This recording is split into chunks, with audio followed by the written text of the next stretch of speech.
Hello दोस्तों, स्वागत है आप सभी का एक बार फिर से आपके अपने YouTube चैनल पे।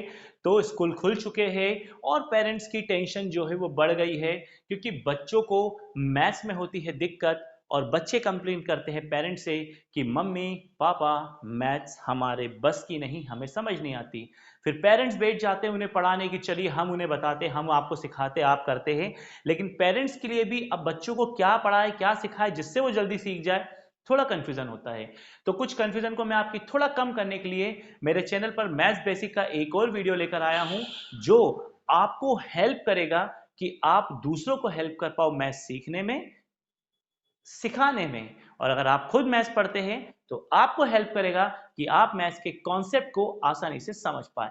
तो आज हम कुछ छोटी छोटी बातों पर डिस्कशन करेंगे जिसमें आपकी सबसे ज्यादा गलतियां होती है। और वो गलती होने के कारण होता क्या है कि आपका पूरा जो सवाल होता है वो बिगड़ जाता है, वो खराब हो जाता है। अब वो गलतियां क्या है, क्या हम गलतियां करते हैं, आइए डिस्कस करते हैं। जैसे बात होती है जब चर राशि, तो जैसे आपके पास x है और यहां भी x है। अब इसको लेकर बहुत डाउट होता है कि जब वेरिएबल हमारे सामने आते हैं तो ये कैसे जुड़ेंगे या ये कैसे घटेंगे, इनके बारे में कुछ समझ नहीं आता। कई बच्चे तो कंफ्यूज होते हैं और x का आंसर x की घात 2 भी लिख देते हैं, जो कि गलत है। चर राशियां होती है, उनको जोड़ने का अपना एक तरीका होता है, अपना एक सॉल्यूशन होता है और सिंपल कॉन्सेप्ट है, ज्यादा बड़ी बात नहीं है। अगर आपके पास x है, y है, z है, a है, b है, कोई भी अल्फाबेट इंग्लिश का जो आपका है, जिसे मैथ्स की भाषा में हम वेरिएबल कहते हैं, कोई भी है, आपको टेंशन नहीं लेना है, आपको सिर्फ इतना काम करना है। अगर आपको उसे प्लस करना हो तो वो 2 बार हो, तब आप उसे बस कितनी बार लिखो, 1 बार। लेकिन हाँ, बस एक बात का ध्यान रखना है, दोनों वेरिएबल जो आपके पास होना चाहिए वो एक तो सेम होने चाहिए, प्लस उनके ऊपर जो पावर। अच्छा, पहले मैं इस बात को क्लियर कर दूं, ये वेरिएबल होता है और ये जो उसके ऊपर लगी रहती है इसे हम हिंदी में बोलते हैं घात और इंग्लिश में बोलते हैं पावर। कभी कभी कोई बोलता है एक्स स्क्वायर, तो इसका मतलब होता है एक्स की घात 2, यानी एक्स की पावर 2। तो आपको समझना होगा, जो ऊपर लगी रहती है उसे सबसे पहले तो हम घात बोलते हैं, यानी कि उसे हम बोलते हैं पावर।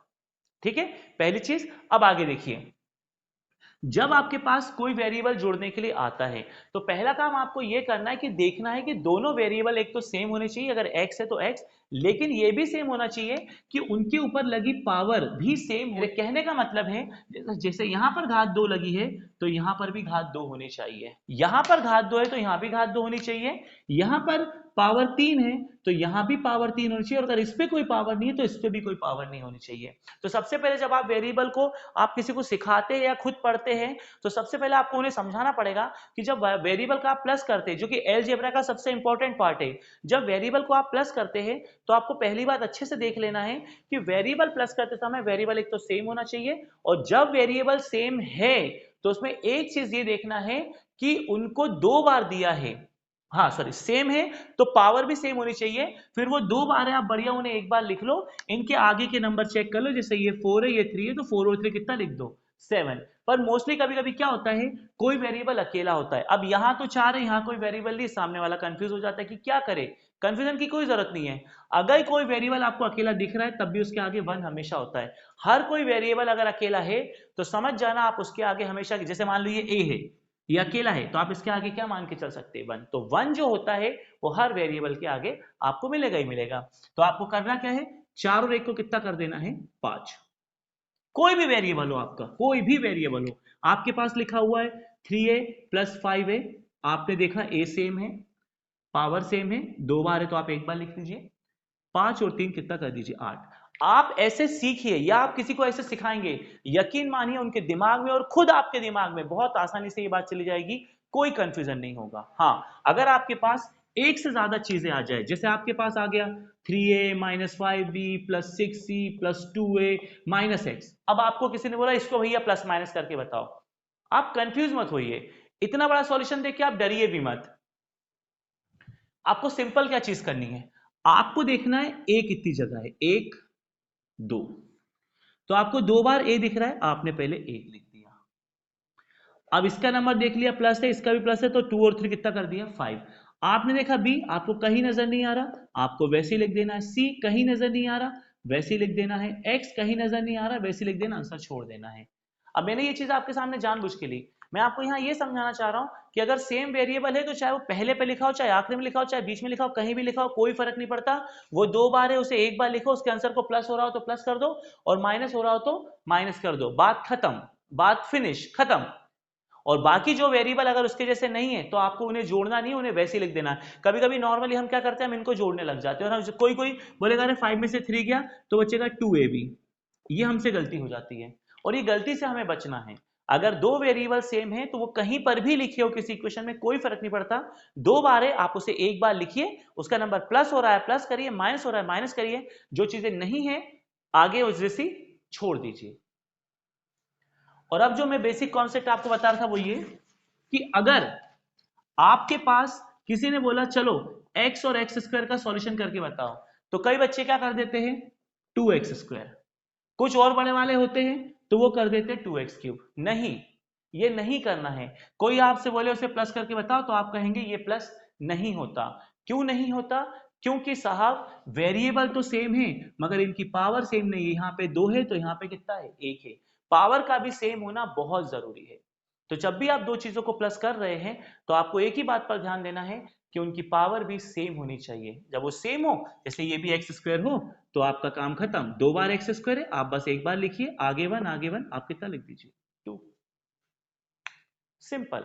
और यहां पर आपको एक बात जाननी होगी कि अगर कभी मान लो आपके सामने ऐसा सॉल्यूशन हो जाए कि आपके पास ये 2y है माइनस अकेला y है, पहले तो 2y है तो आप कितनी बार लिख दीजिए, 1 बार लिख दिया आपने।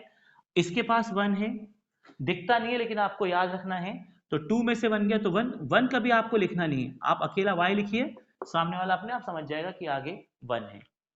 ठीक है, तो ये बेसिक चीज आपके माइंड में होनी चाहिए, ये बेसिक चीज आपको समझ में आनी चाहिए। अगर आप इस टाइप की चीजें करते हैं तो आपसे कभी भी गड़बड़ होने के चांसेस ना के बराबर होंगे, होंगे ही नहीं। और एक चीज, वेरिएबल कितने ही क्यों ना लिखे हो, यहां लिख दिया 6y, यहां लिख दिया 3y, अब आपके सामने ऐसी कैलकुलेशन आई तो आपको घबराना नहीं है, आपको डरना नहीं है। इतने सारे y है ना, सबसे पहली चीज आप उनमें देख लो कि प्लस वाले कहां का है, ये प्लस का ये प्लस का, 2y है 1y लिखा, 6 और 2 कितना कर दिया 8, एकदम सिंपल। 2 माइनस है, दोनों का y एक बार लिखा। और यहां आपको जानना जरूरी है कि अगर दो चीजें माइनस की हो तो वो हमेशा प्लस होती है। अब किसी को आप ये मत सिखाइए कि माइनस माइनस प्लस, इसमें बहुत कंफ्यूजन होता है। आप उसे बोलिए कि अगर एक से ज्यादा माइनस है, एक से ज्यादा, तो वो चीजें हमेशा प्लस होगी लेकिन उनका साइन हमेशा काय का होगा, माइनस का। आप सिंपल बताइए और आप खुद सिंपल करिए।